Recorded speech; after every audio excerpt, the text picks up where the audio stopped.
forget to scoop up something to munch on at rrgsnacks.com, our online concession stand that has an assortment of Applewood smoked bacon jerky, freeze-dried goodies, and butter toffee peanuts. Y'all, Shannon Sharpe is out here making choices. He just had Amber Rose on the show. Yeah, the same Amber who popped up at the Republican National Convention waving a MAGA flag and standing for Trump. One comment said, but y'all get mad every time we say he's running out of people to interview. Oh wait, that was us. And just when you thought Shannon might switch it up, his next guest is Andrew Schultz, aka Charlemagne the God's podcast sidekick. If you don't remember, Andrew got cooked after he went on another podcast and made some wild comments about black women. So now fans are side-eyeing Shannon like, what is you doing? One person slid into the comments on his IG post and said, podcasters interviewing podcasters. Fix it, Jesus. And yes, that was us again. Yo, people are begging Shannon to bring on guests his audience actually wants to hear from, because right now it's giving out of touch. Okay. Come on, auntie, bring it on home, girl. Well, Shannon, it was a good run while it lasted, because you finna tear up your whole platform. Ain't nobody coming to check for none of these here celebrities. If you running out of people to interview, say that. Take a break. Do something different. Switch it up. Hire somebody to come in. You know, the way you going now, you finna tear your draws with black folk. You hear me? You see what happened to Target, don't you? We will shut it down.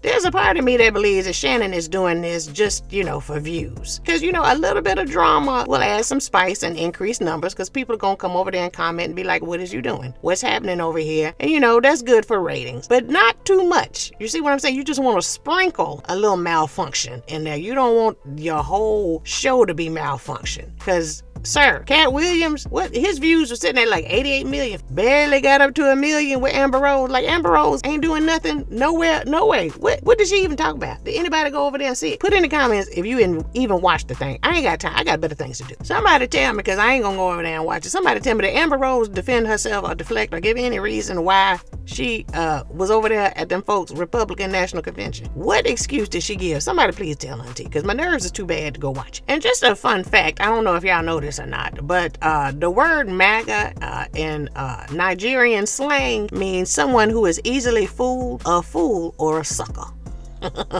Aye.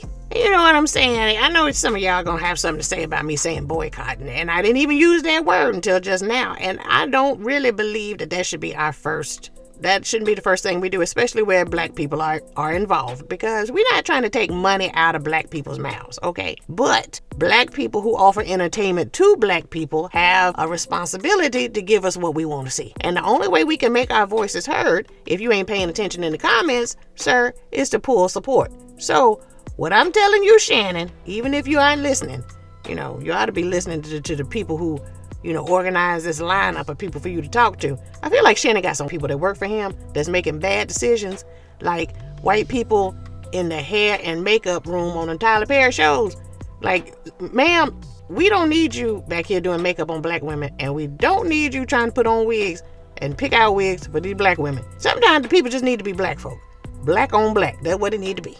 And y'all know the sad thing is that Shannon doesn't appear to be a fan of black women anyway. So it doesn't surprise me that he would have a comedian on there who has degraded black women sitting up there talking to him. I'd still just go back to, how can you have a black mama, a black grandmama, black aunties, and allow a man who degrades these women in your life, let alone, and not even mentioning other black women, the black women in your life, to sit up there and say, because if he's saying about one black woman, he's saying them about all black women, and that's on guard.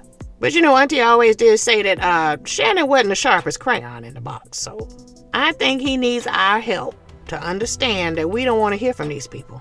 We don't like white men who fix their mouths against black women. Hell, we don't tolerate it much from black men, but black men have an experience to and in relationship with black women that white men do not. They ain't got no right to talk on it. They ain't got no right to speak on it. Lack of melanin, lack of ability to speak. Period.